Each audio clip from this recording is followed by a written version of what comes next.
Olá, pessoal!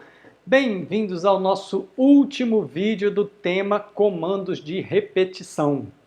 Bem, hoje nós vamos falar sobre laços aninhados. Perfeito? Bem, então como que seria essa questão dos laços aninhados? Vamos lá. Perfeito.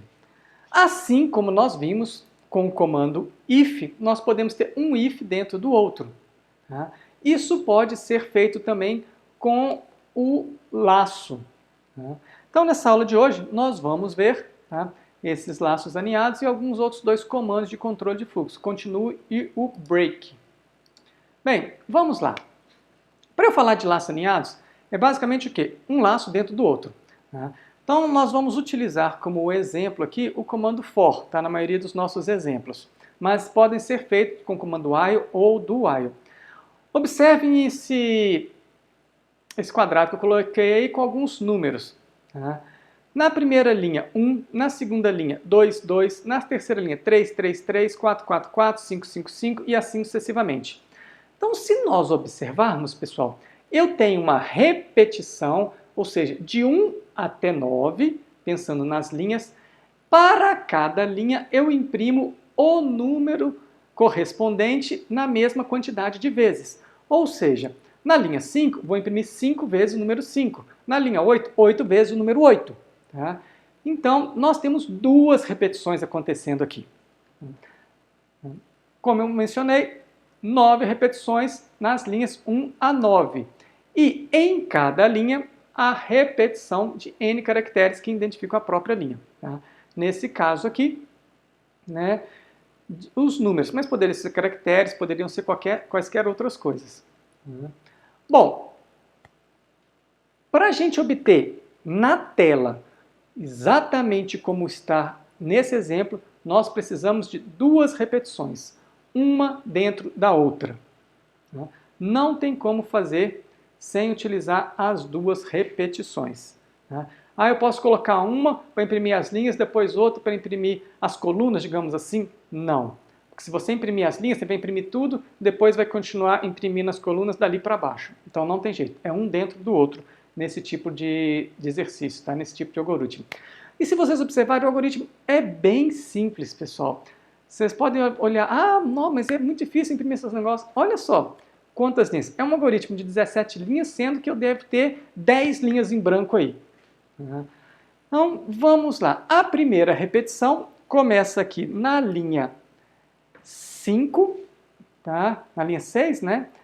Eu tenho a nossa linha sendo inicializado com 1, enquanto for menor ou igual a 9, e eu vou incrementar a linha. A repetição 2 vai começar aqui na linha 9. A coluna vou inicializar com 1, enquanto for menor ou igual à linha, coluna mais. E aqui eu vou imprimir o caractere, ou seja, o número da linha. Então, pessoal, observe alguns detalhes aqui nesse exercício. Tá? Quantas vezes eu vou imprimir cada coluna? Isso vai depender da linha em que eu estou. Então, a nossa condição de parada é a linha aqui, e não um número. Ou seja, na linha 1, enquanto a coluna for menor ou igual a 1. Na linha 2, enquanto for menor ou igual a 2. Na linha 3, enquanto for menor ou igual a 3. Tá? Para que eu execute a mesma quantidade de vezes da linha. Tá? Então, é só esse detalhe que eu gostaria de chamar a atenção nesse código aqui. Tá? E o que vai acontecer? Se a gente pensar na execução desse código. Quando ele entra ali na linha 6, ele começa a primeira repetição, linha inicializado com 1, depois ele vai para o segundo for, coluna inicializado com 1, e ele vai testar 1 é menor ou igual a 1? É. Então ele vai imprimir esse caractere 1 na linha 10, vai voltar para o segundo for ainda, para o for interno, vai incrementar o valor da coluna, vai passar para 2, 1 é menor ou igual a 2, é falso, ele sai, vai imprimir o Enter ali na linha 13, ou seja, o barra N, porque ele acabou toda a impressão de uma linha, então ele já pode saltar para a próxima linha, volta na linha 6, tá?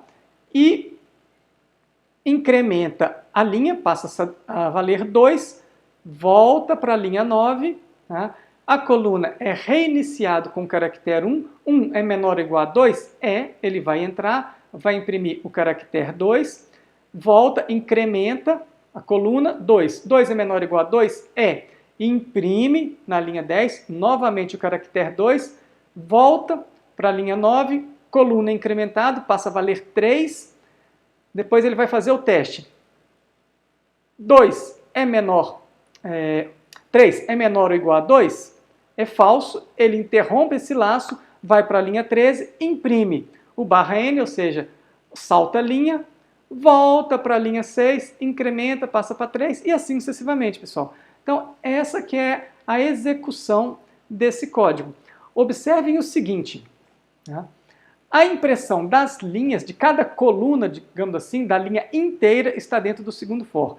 Toda vez que eu quero saltar de linha, eu imprimo, tá, o barra N fora desse for aqui. Que se eu colocasse o barra N junto aqui, o que iria acontecer? Ele iria imprimir uma coluna em cada linha.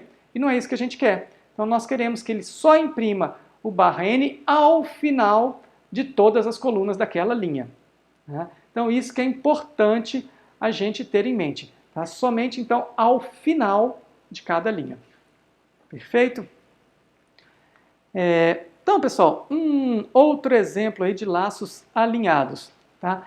É idêntico ao anterior, só que aqui eu tenho um texto aqui para mostrar se eu estou no contador externo, ou seja, no for externo, ou no for interno, né? E eu vou saltar linhas aí. Aí eu já não quero tudo na mesma linha, eu quero em linhas diferentes. Mas observem que eu salto linha quando eu entro no for interno e quando eu volto para o for interno, interno e externo. Fico alternando entre os dois, tá? Como que seria a execução desse código? Bem, eu tenho dois for, tá? Um dentro do outro. O primeiro for externo, tá? Eu começo ali inicializando com 1, enquanto for menor ou igual a 3, que eu quero fazer exatamente aquele exemplo que foi dado ali, linha mais. Imprimo contador externo, linha, %D, porque eu vou imprimir a linha aqui. E vou soltar 2 Enter, para gerar uma linha em branco lá entre um contador e outro. Aqui nesse segundo for, eu vou fazer o quê? Tá? Eu vou imprimir novamente, então vou inicializar a nossa variável, tá? Enquanto for menor ou igual a 4, vou imprimir 4 vezes, incrementar a coluna. Eu quero dar um recuo, vocês lembram que tinha uma indentação ali? Vou voltar lá só para vocês relembrarem, né?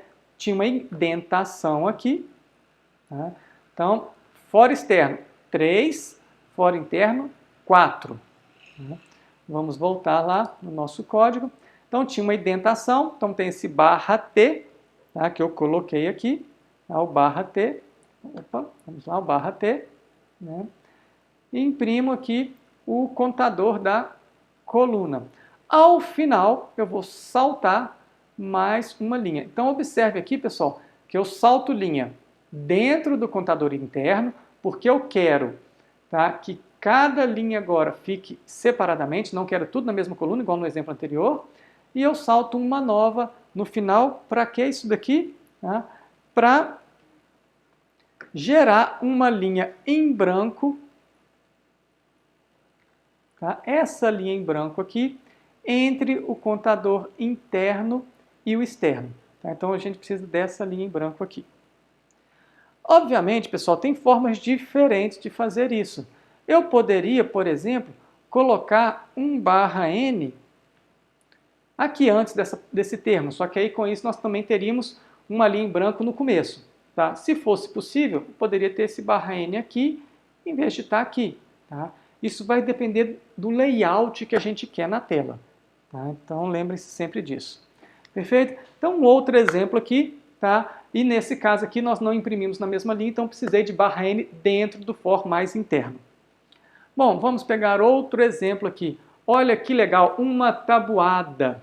de x até y, tá? Os valores de x e y devem ser digitados pelo usuário. E aqui uma tabuada de multiplicação.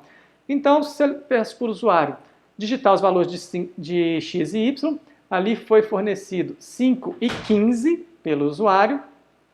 Depois vou imprimir um título ali, tabuada de multiplicação. Vou imprimir, tá, o valor de x como se fossem as colunas, né, e as linhas ali, porque vai, né, vai ser de 5 até 15, então observem isso daí, tá? Então, se eu chamar a atenção para esse negócio aqui, ele vai começar, tá? Eu quero a tabuada nesse intervalo, então vai começar de 5 e vai até 15, tanto para as colunas quanto para as linhas. Então, a tabuada com 10 colunas, 10 linhas, 10 por 10. Observe que aqui eu tenho um cabeçalho, né, tal, bonitinho aí. Então, isso tudo nós vamos fazer no nosso código. Nossa, professor, que coisa do outro mundo, como é que eu faço isso? Vocês vão ver que não é tão complicado assim. Vamos lá? Vamos para o nosso código. Inicialmente, né, nós vamos ler os valores de x e y. Tá? Vou imprimir aquele cabeçalho, a tabuada. Né? Irei imprimir, tá, o caractere, essa barra vertical, digamos assim, na primeira linha. Vamos voltar lá só para vocês se lembrarem que aqui nós não temos nenhum número, tá? Então eu estou imprimindo esse espaço aqui somente, pessoal.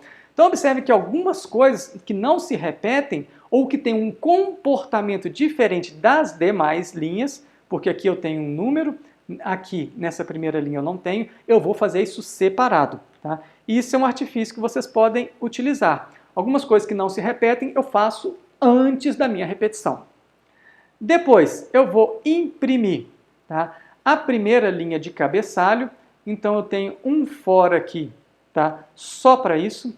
Esse for aqui, observe que ele vai começar de x, vou usar a variável j como variável de controle, vai começar de x enquanto for menor ou igual a y, j++. Né? Nos exemplos anteriores, nós estávamos começando, inicializando essa variável aqui com um valor, ou foi o 0 ou foi 1. Mas aqui não, eu quero inicializar com um valor que o usuário digitou. Então também é possível, porque ela não vai começar, não vai a tabuada de 1 até 10, é a tabuada de 5 até 15. Então começa em x e termina em y. E o que eu vou fazer? Imprimir, né, essa variável j.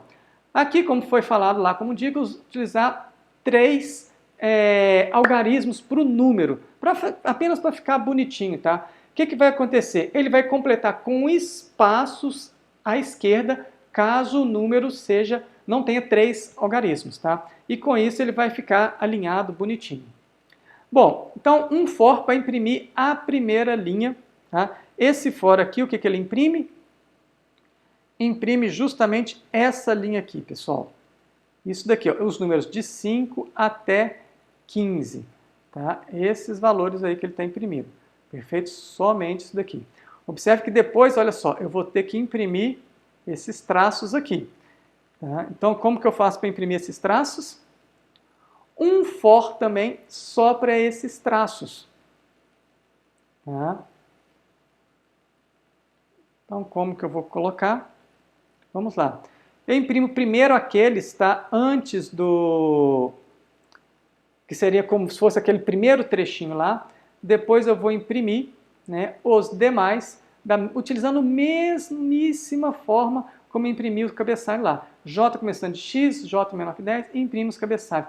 Ah, professor, por que eu não coloquei tudo junto lá? Não tem como, porque na tela, pessoal, a gente não consegue imprimir uma linha e outra linha embaixo, depois voltar para imprimir na linha de cima. No terminal ali, a gente não consegue fazer esse tipo de impressão. Por isso eu tenho que utilizar um for para cada linha. Tá?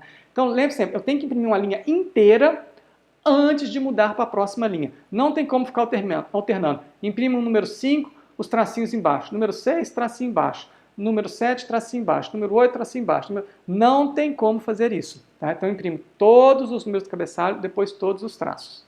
Tá? E aí, na sequência, vou colocar um /n ali, tá?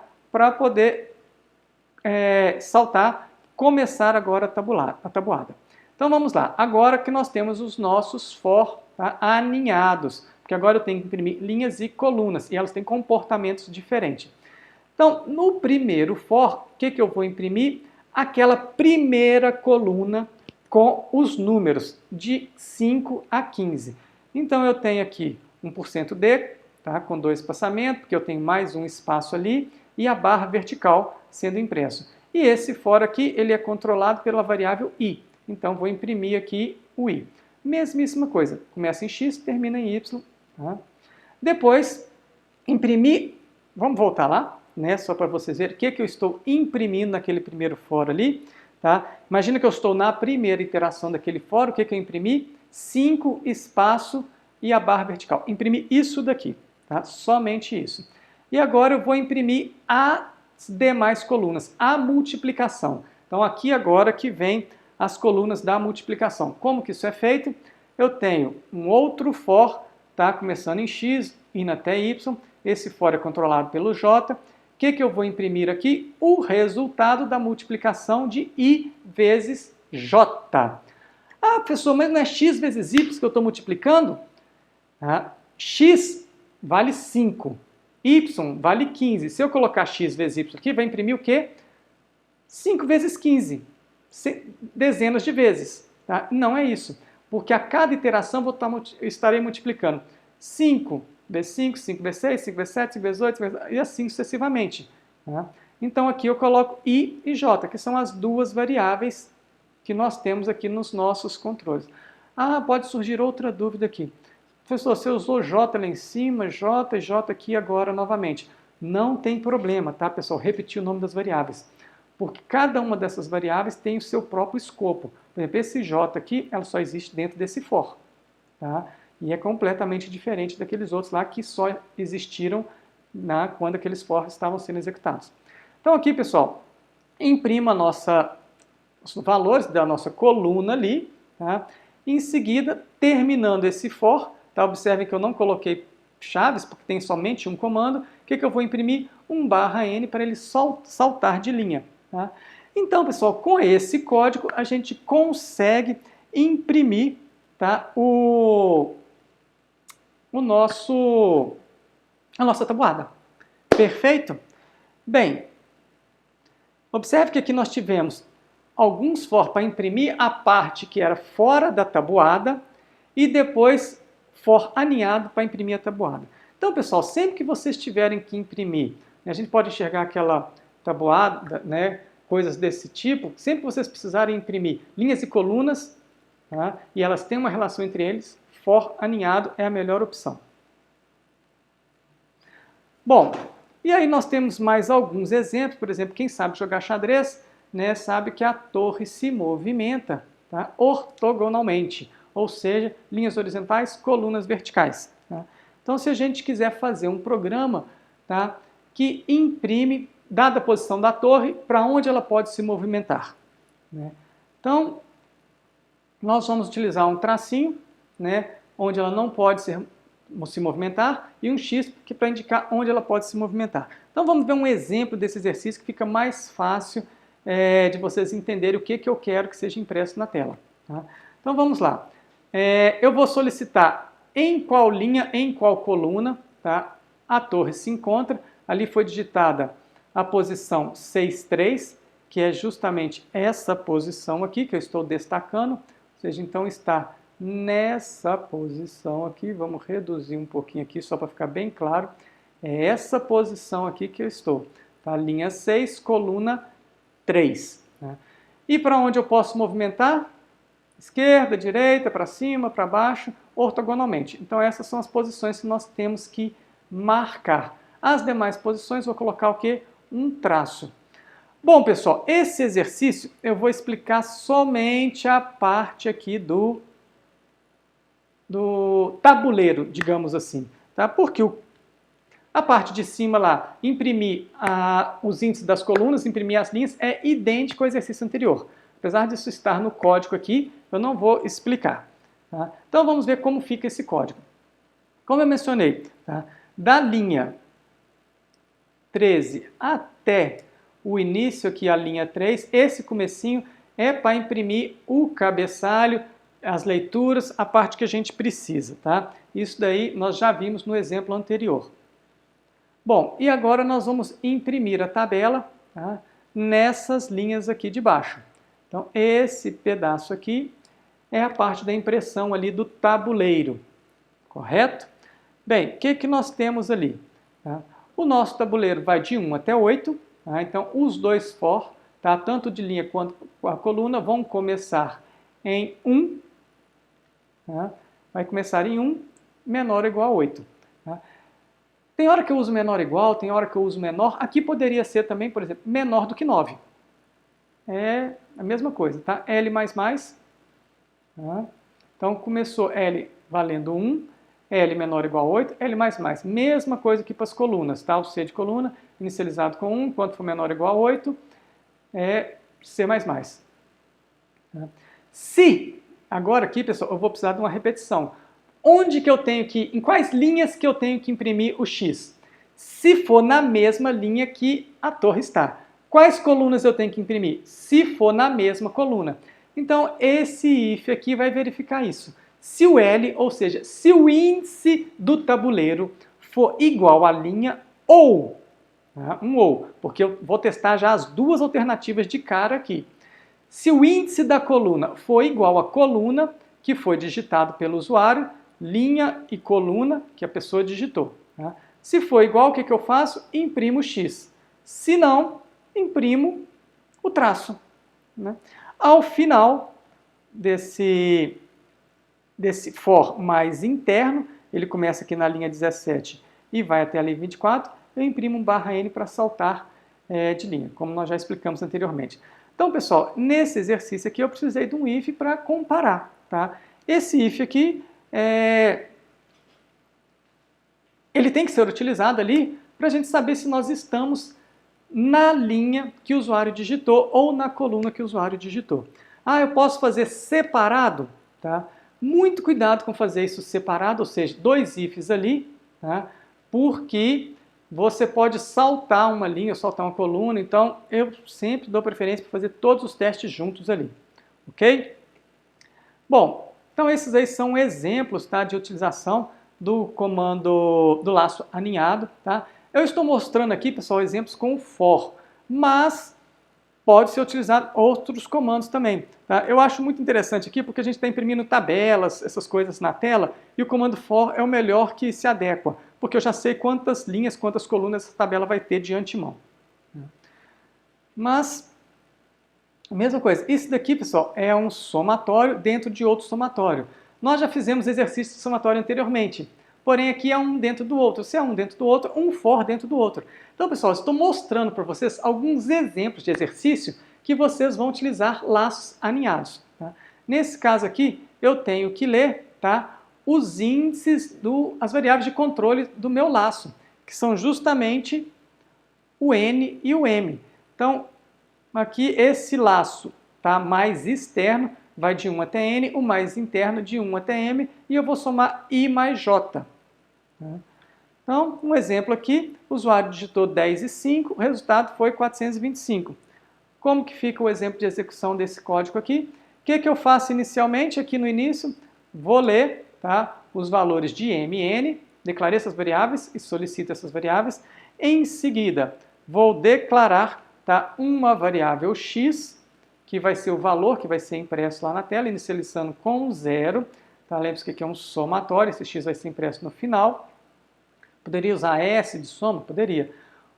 I começa em 1, menor ou igual a N, o mais externo. J começa em 1, menor ou igual a N, M, o mais interno. E aqui é um somatório, tá? X mais igual I mais J. Então, X é igual a X mais I mais J. Perfeito? Ao final dessa repetição aqui, eu imprimo o resultado final na linha 19 aqui. Imprimo esse valor de X ali, ou seja, o resultado da minha soma. Perfeito? Então, pessoal, vários exemplos aí para vocês se divertirem, tá? E fixarem bastante essa questão. Bom, com isso a gente finaliza esses exemplos aqui, mas eu vou falar de dois comandos aqui, o continue e o break, antes da gente finalizar esse tema. A gente consegue fazer um desvio na repetição através desses dois comandos, tá? O comando continue, ele vai pular uma iteração, digamos assim. Onde ele se encontra, ele volta para o início da repetição. Ele não continua até o final. Isso pode ser utilizado algumas vezes para evitar um if ali dentro, ou você conjugar com um if, tá? Para minimizar a quantidade de ifs necessários. Tá? O comando continue sempre pode ser evitado. Eu, particularmente, não gosto de utilizar o comando continue, mas ele existe, então vou mostrar para vocês aí. Tá? Como que nós vamos utilizar? Nós vamos utilizar ele dentro de um comando de repetição. Então, nesse exemplo aí, nós temos um comando while. Tá? Quando chegar ali na linha 4, um continue, ele vai voltar para a linha 1. Tá? Não vai executar os comandos que tem abaixo. Então, é isso que o comando continue faz. Tá? Ele vai voltar para o início da repetição, ou seja, vai desviar o fluxo ali dentro da repetição. Ele pode ser utilizado no while, no do while. Tá? Então, está aqui um exemplo do while, mesma coisa. E pode ser utilizado também no for. Tá? Em todos eles, o comportamento é o mesmo. Volta para o início da repetição. Tá?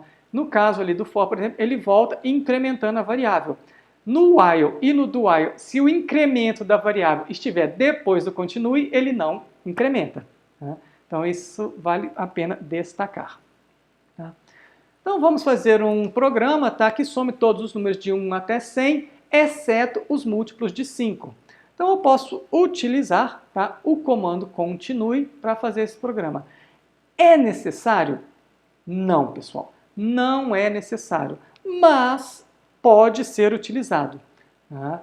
Esse continue é uma forma, às vezes, de simplificar o código. Algumas pessoas podem achar que simplifica, outras acham, não gostei, não quero usar. Tá? Então, vamos ver como que ficaria utilizando o comando continue. Tá? Eu vou inicializar a nossa variável soma aqui na linha 5. Então, está aqui a inicialização da variável soma, declaração de inicialização. For, nosso contador, começando de 1, enquanto for menor que 100, contador mais. Se o nosso contador, tá, o resto da divisão do contador por 5 for igual a 0, o que significa? É um múltiplo de 5. Se é um múltiplo de 5, eu não tenho que incluir esse valor na soma. Então, o que eu coloco aqui dentro? Continue. Chegar nesse continue, o que vai acontecer? Vai voltar para o for e não vai efetuar a soma desse valor. Correto? Se isso daqui falhar, ele pula, tá? Se for falso essa condição, ele pula e vai efetuar a soma normalmente e depois voltar para o for. Tá? Ao final da nossa repetição, ele imprime o valor da soma. Então, pessoal, observem que eu coloquei um continue ali, tá? Se for múltiplo de 5, não vou fazer nada. Tá? É uma forma de fazer. Mas como que nós podemos implementar isso sem utilizar o continue? Eu implementaria dessa segunda forma. Tá? Eu iria inverter o nosso if. Tá? Em vez de eu comparar se é múltiplo de 5, eu comparo se não é múltiplo de 5, ou seja, se o resto da divisão por 5 é diferente de 0. Se isso for verdadeiro, o que eu faço? A soma. Se isso for falso, não tem mais nada dentro do for, ele volta para lá. Ou seja, ele vai pular. Tá? Então, o comando continue, ele pode ser usado nessa situação, como também pode não ser utilizado. Tá? Qual que é melhor? Eu prefiro essa segunda. Tem pessoas que preferem a primeira para ficar bem claro que ele vai saltar quando for múltiplo de 5. Tá? Mas eu não vejo problema nenhum em inverter essa lógica aí. Da mesma forma que nós temos um comando continue, que ele vai para o início do laço, nós temos o comando break, que interrompe a repetição.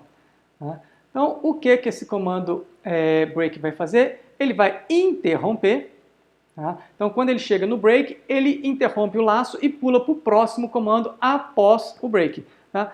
Ele também pode ser utilizado para evitar breaks, para evitar ifs, tá? Aninhados ali dentro. Tá? Então, em alguns momentos é interessante utilizar um break para evitar vários ifs. Mas, normalmente, um if a gente acaba sempre tendo que utilizar. Tá? Como que eu utilizo? Da mesma forma que o continue. Nesse exemplo aqui, se ele chegar na linha 4, o que vai acontecer? Ele vai pular para o próximo comando ali depois do fechamento das chaves do bloco. Tá? E não retornar para o início. Ele pula, interrompe o laço. Mesma coisa no do while. Mesma coisa no comando for. Então, um exemplo que nós poderíamos utilizar o break. Fazer um programa que imprime o primeiro número entre 1 e 1 milhão, que é divisível por 11, 13 e 17. Então, eu posso utilizar, eu sei quantas vezes eu tenho que repetir, 1 milhão de vezes. Então, eu posso utilizar um for nesse exercício de 1 a 1 milhão. Só que, pessoal, eu não quero ir até o final desse for. Por quê? Porque a partir do momento que eu encontrei o primeiro número, que é divisível por 11, 13 e 17, eu posso encerrar esse programa. Tá? Então, eu preciso utilizar um break? Não, tá? Não preciso. Mas é uma forma, tá, de simplificar, uma forma elegante de fazer. Tá? Alguns podem achar que é elegante, outros não. Tá? Mas vamos lá. Como que ficaria esse código? Eu tenho um for, tá, de 1 até 1 milhão, tá, sendo incrementado de 1 em 1. E aqui eu vou verificar se o contador, se esse número é divisível por 11 e divisível por 13 e divisível por 17, ou seja, as três condições têm que acontecer simultaneamente, por isso tem um e, tá ligando. O que eu faço? Imprimo esse número e ainda dentro do if eu dou um break. O que esse break vai fazer? Vai interromper o laço e vai pular aqui para o return, ou seja, vai finalizar o programa. Então, com isso, pessoal, eu consigo, tá, não executar esse código 1 milhão de vezes. A partir do momento que ele encontrar um número que é divisível por esses três simultaneamente, ele vai interromper o código. Ah, professor, então, beleza, isso daí é obrigatório o uso do break, né, para evitar de ir até o final. Não é obrigatório porque eu poderia implementar esse código utilizando o while ou do while. Tá? E aí eu poderia jogar todas essas condições para a condição do while.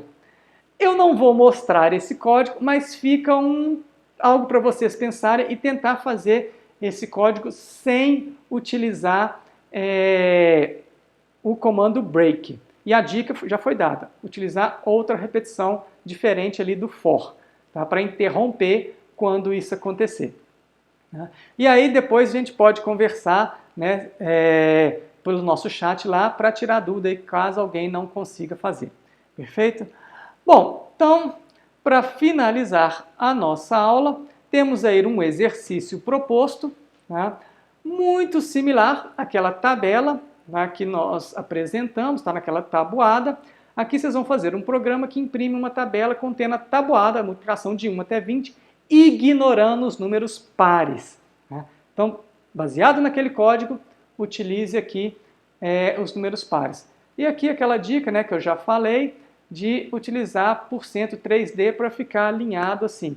Se vocês fizerem não ficar alinhado, professor, com 3 espaçamentos não ficou, porque tem um número aqui que ficou muito grande. Mudem para 4 ou para 5, a forma como vocês conseguirem ajustar isso daí na tela. Perfeito?